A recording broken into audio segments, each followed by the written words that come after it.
Welcome to Happy Writing, your podcast home for taking positive steps forward with your author business. I'm your host and Happy Writer-in-Chief, Dion Abulela. For joining us today, you can get the first 3 months of membership to the Happy Writing Author Lounge for only $5 a month.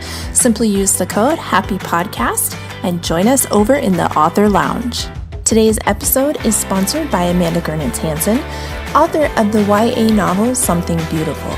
You can find Something Beautiful at your favorite booksellers such as Amazon, Barnes & Noble, iTunes, or Kobo. Thank you for joining us today with the Happy Writing Podcast. We are so excited to have you, and this is going to be a great episode. Today we are welcoming the amazing James Goi. He is known as the Attract Money Guru. And I'm personally so excited to have James on our show today because I feel that what he's going to bring to us is a piece that authors often overlook or are maybe scared to even approach, which can come in the way of manifestation, money management, how you look at money, and how your approach to your finances or how you even look at how money comes into you impacts your ability as an author. James has an amazing story. He's about to publish his 10th book, and he has over 1,000 ISBNs in his name. He's also been featured in a documentary with Barbara Corcoran, who you might know from Shark Tank, and I'm a huge fan, so I'm even more excited knowing that connection. So without further ado, we're going to let James introduce himself, and we're going to welcome him into the show. So go ahead and give us a little introduction, James. Well, thank you. I'm very happy to be here. Thank you for having me. And so I am James Goi Jr., and I'm the author of How to Attract Money Using Mind Power. It's the first book I wrote. I published it 10 years ago, or in 2007, so more than 10 years ago. And I've written more books since, but this is still my main calling card book and the one I'm very passionate about. Sharing with people, because I know that money is a key issue in many people's lives, and I think this book really addresses that in a very concise way that hasn't really been available until now. And so I'm just real passionate about sharing my message and helping people in that way. Wonderful. Now, your writing journey is really something that's amazing, and I feel like a lot of our audience can relate to this because if you're a part of online writing communities, what you told me about where you came from and where you got into writing is what a lot of people are relating to right now. So tell us a little bit about where you were when you wrote this first book, how it impacted your life, and how your writing journey has gotten you to where you are today. Right, certainly. Well, I started the book. It actually took me 9 years on and off to write the book, and a lot of that was off. And I moved between various states and things and had a lot of things going on.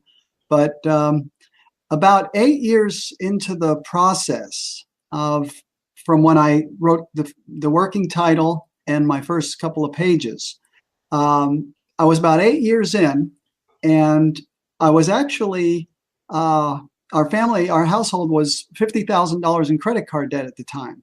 And people say, well, how can you be writing a book about attracting money and you're $50,000 in credit card debt? Well, it's not just what you know or what you're studying, it's what you're doing. Mm-hmm. So we ended up at that financial spot. And so I'm 8 years into working on the book. And I had this like epiphany, spiritual thing that just hit me. And I knew that if I was going to do this thing, that I had to do it. And I had to do it right then and there. So we were $50,000 in credit card debt. I was the only wage earner in the home. And I was working a very low paying job as a caregiver to a developmentally disabled senior man in his home, 8 hours a day, 5 days a week. And so I immediately went into silence when this feeling hit me. I didn't talk for the next 10 days.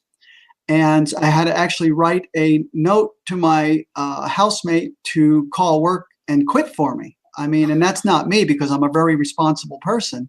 I would have given 2 weeks notice and all of that, but I couldn't do this. I didn't talk on the phone for the next 10 years, for the next year, and I wasn't on the computer yet. So even with my mother, father, whatever, it was just snail mail. So it was a huge thing.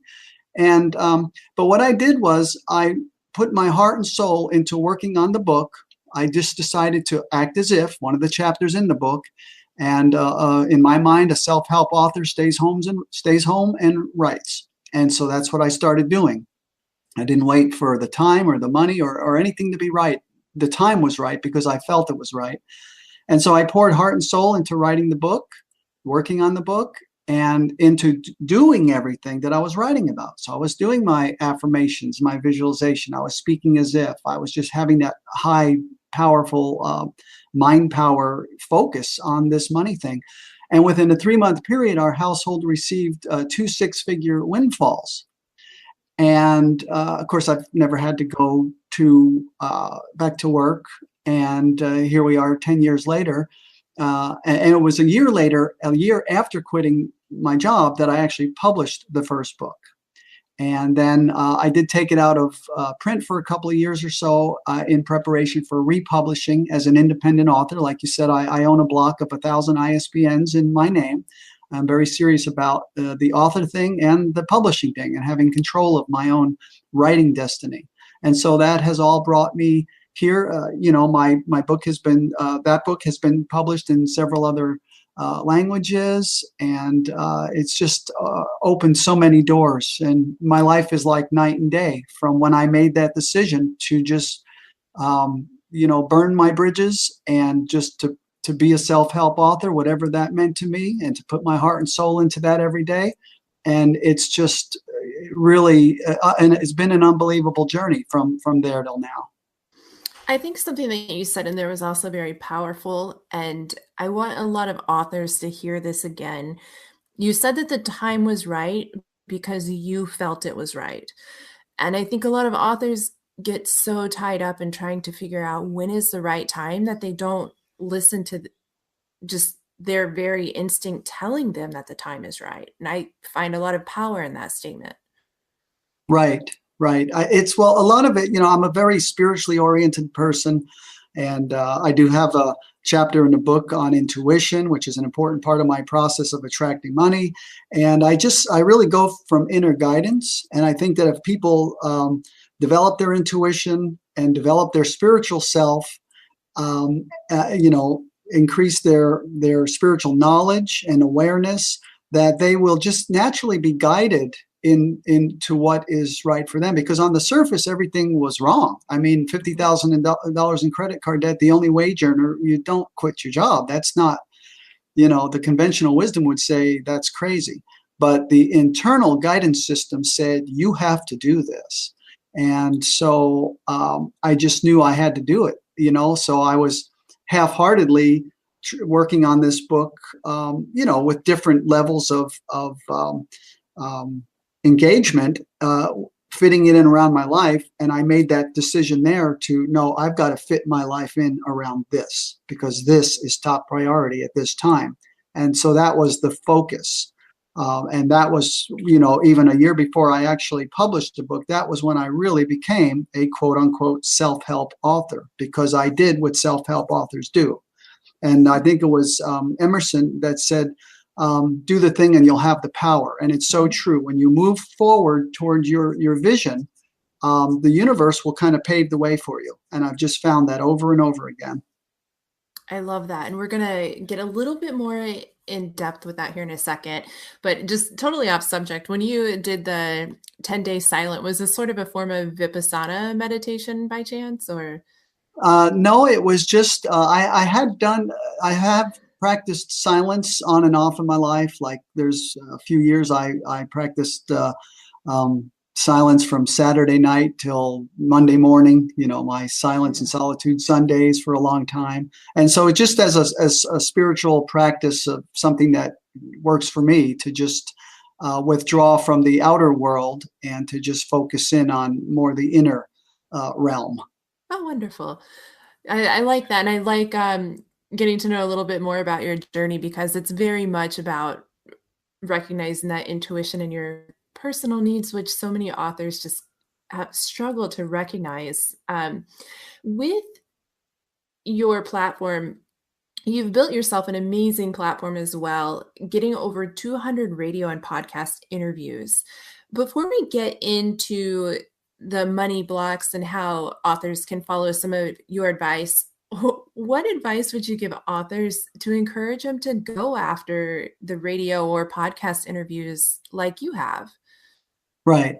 Well, I think that it's invaluable to any author because you get so much there's so much interaction. Like a writer is just sitting and writing, but when you talk to other people and you need to explain, they ask you questions about your content and things of this nature. It's just a wonderful process. It's a learning process, but it's also a sharing process because you're helping other people. And of course, I love the age of the internet here because these interviews, so many of them are just, they're permanent now. They're out there for people to find years later, And so I encourage people to, I'll be honest, it doesn't necessarily, one of my publishing coaches explained it this way, that, readers read, and people who listen to the radio and podcast aren't necessarily readers. So I won't say that it's hugely what you might expect and hope for in driving sales or getting signups and all of that, but it does get your name out there. It does drive sales a bit, and it does help you build your mailing list, which I think every author should have and get started right away if they don't have. Yes. But it's just a wonderful, and it's just so affirming to know all these years later still that a huge percentage of the people that I query about, and people come to me. I had one this week, someone again from Germany, who found me. They found me online somewhere. But it's just so affirming to know that this is a subject that's of interest to people, and that the book is timeless. My particular book is timeless because this is more than 10, 11 years later now, and people are just as interested in talking to me about the book now as when I first published it. But for any author who has a subject that will be of interest to podcasts and radio shows, I say go for it. There's absolutely no reason not to. And it just adds to everything, including your own credibility. Absolutely. And again, there's so many good things that you're saying in here. So I really hope people our audience is really soaking in what you're saying, because there's a lot of growth opportunities already with what you've said. And a lot of times authors can kind of be their own worst enemy. And so I'm excited to have you start talking about mindset into financial blocks, because the writing community, and I see this a lot on Facebook, authors often talk about the negative side of writing, and they'll say things like, oh, I can't afford this cover, or I can't afford to self-publish, or I can't afford an editor. So they're already putting themselves into this mindset that they can't afford their writing. And I'm interested to see what you think about that, or how the impact of what we speak ends up impacting our overall career, simply by how a belief system. I don't know if that question makes sense or if that was too loaded.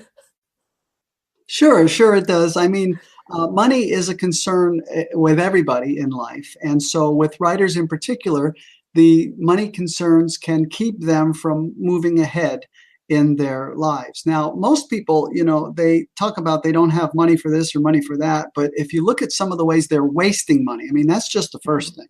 It's unbelievable. With the cost of cigarettes, the cost of a cup of coffee at a major chain place, and they'll spend money on all these other things, but yet like having their book professionally edited, well, that's out of the question type of a thing. But of course, my book, How to Attract Money Using My Power, I talk all about how to attract money into your life. And so one of the things you don't want to do is to think in terms of lack. You want to think that you have enough and that you will have enough. See, I didn't wait until I had a publisher, and then, by the way, in the beginning, I didn't even know how I was going to publish my book. I thought I would have to find a publisher. I knew nothing about self-publishing. I just was going on faith that somehow I'd figure out how to get published. And but it's not about any of that. I did the thing and the money came. And there's been other times in my life where I've stepped out on faith and just then the money came. I didn't wait till I had the money. But people want to definitely think positively about money. And in my case, as you can see, and I left it wide open in my mind, don't think that your money has to come from the writing. If Mm. you're in line with your spiritual purpose and you're doing what the universe and your higher self, or whatever you want to call it, is guiding you to do, then the money will be there for you to accomplish whatever it is you need to accomplish. And I'm very happy that you brought up the speaking, the way people speak or whatever. I think you referred to that, and I actually have a chapter in the book, and I coined the phrase, and it's a metaphysical technique as I've identified it, and it's called "speak as if." Mm. And the idea is that you always want to speak as if those financial circumstances you want to bring about either are now or will be reality, because people don't understand that they are speaking their finances and their writing career and their entire lives into existence through the words they speak. And I got a couple of great quotes here that I like to refer to sometimes from that chapter. I quote 160 other books in my book. Wow. And but this one's from Julia Seaton, The Science of Success, 1914.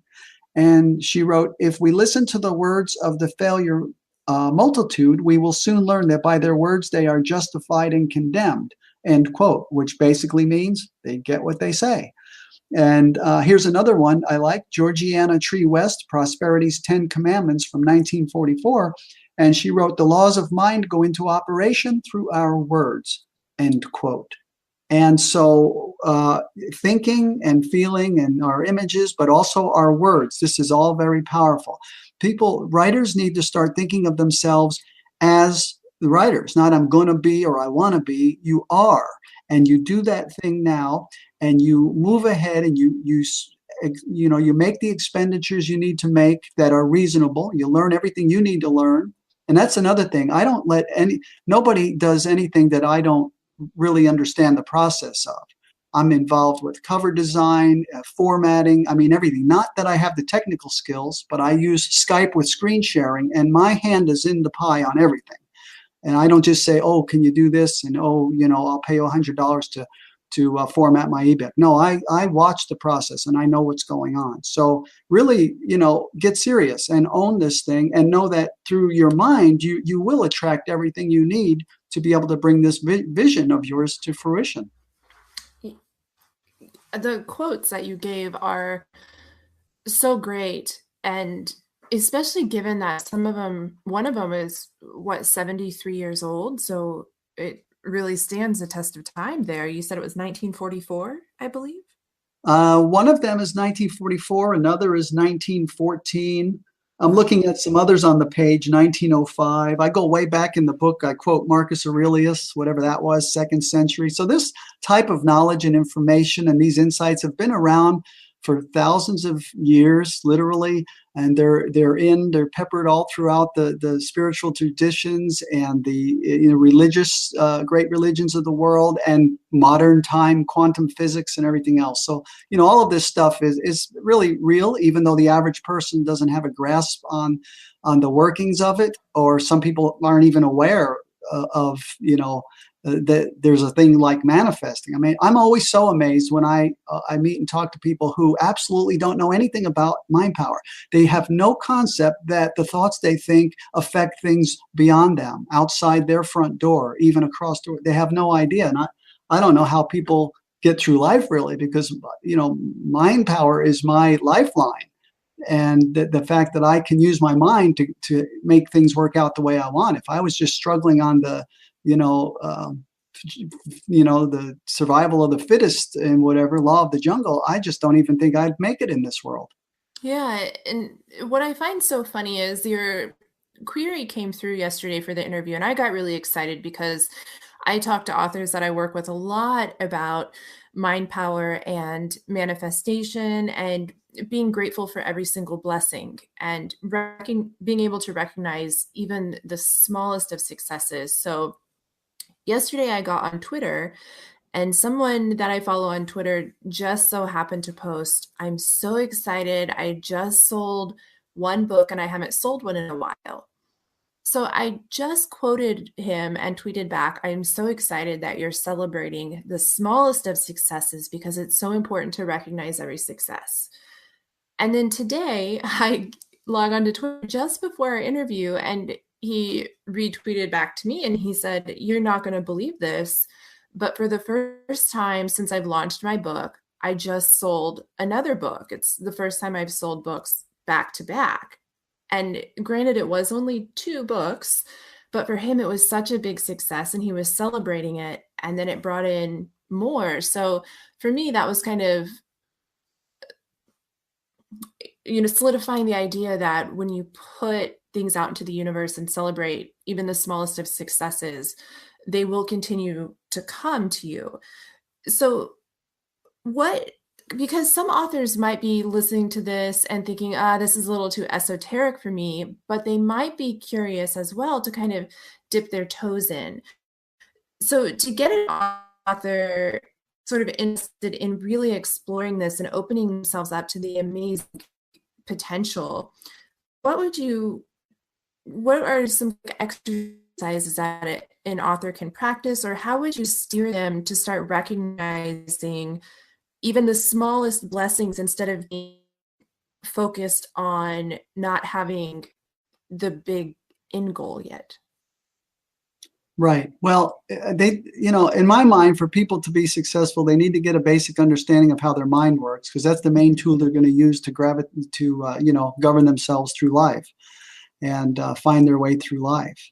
And when you get that understanding, you understand that we are attracting things. We actually attract things. So some people would say, well, this author never sold a book. Then they sold one book.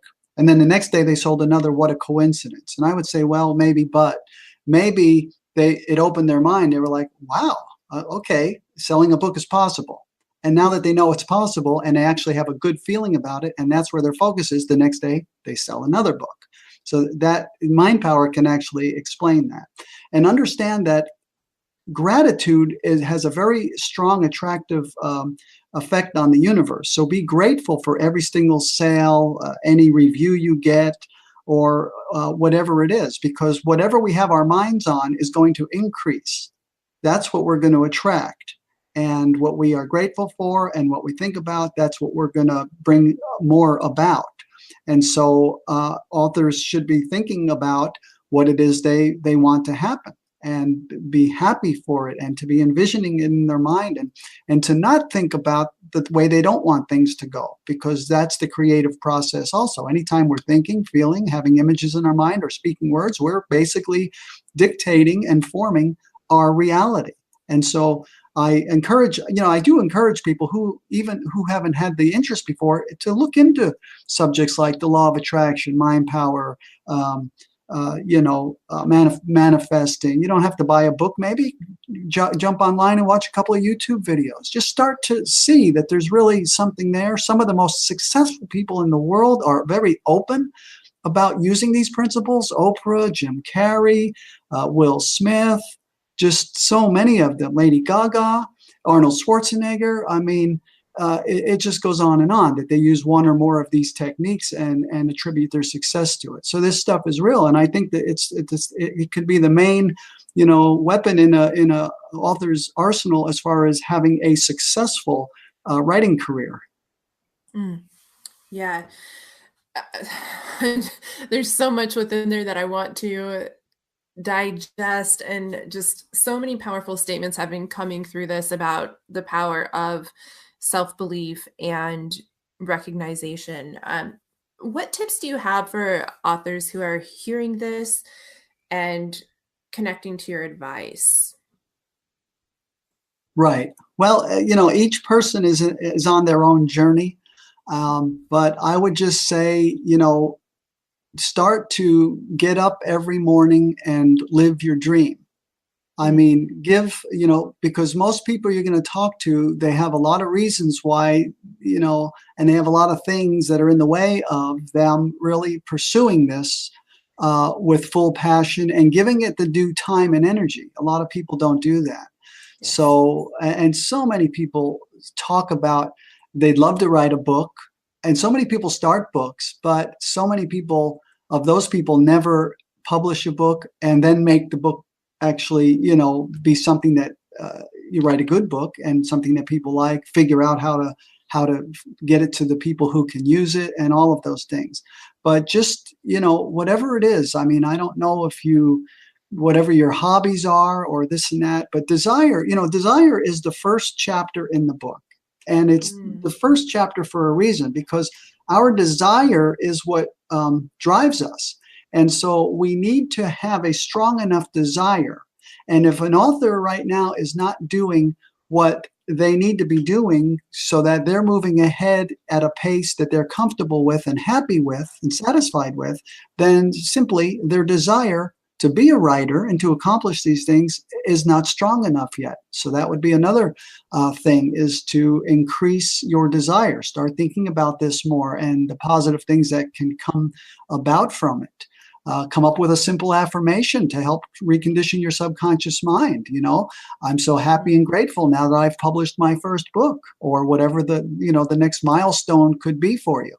And these are very simple things that you can do that have profound, far-reaching effects, way out of proportion to the little bit of time and energy that they take to implement. Yeah, definitely. I start my days out now.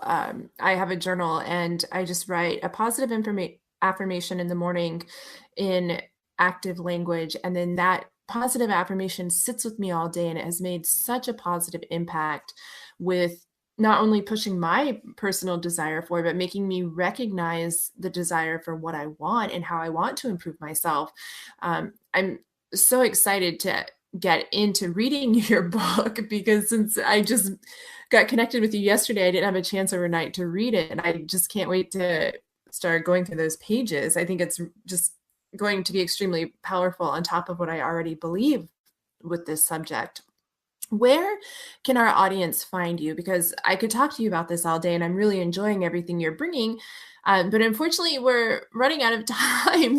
So where can our audience find you? Your address, your website, social media, and again, just the title of your book. We'll put it all in the podcast description, but just in case somebody's driving and wants to hear that real quick.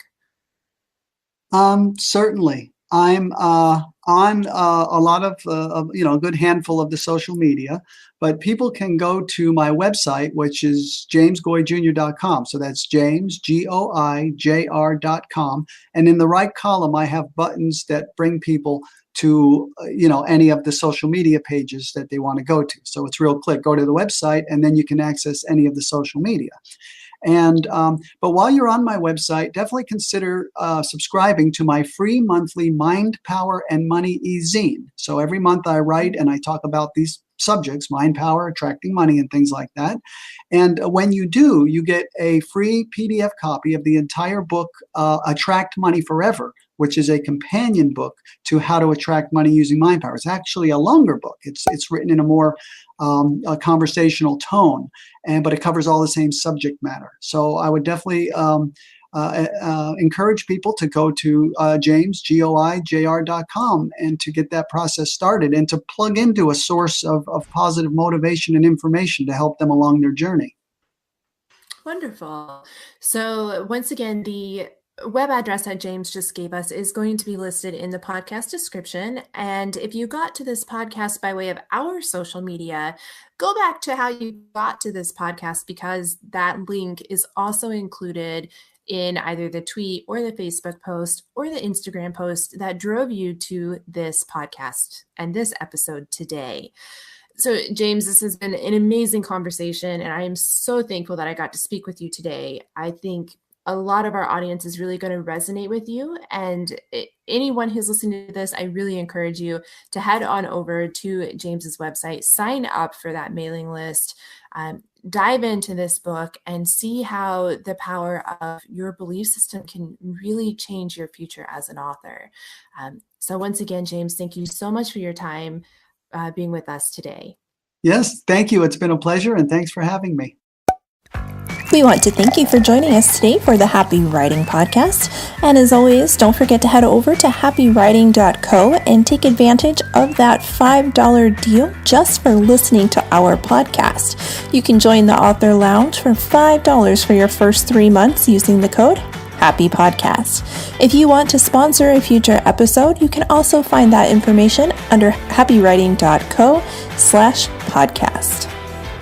We look forward to seeing you next Tuesday at 12 p.m. Eastern Standard Time for our next author interview.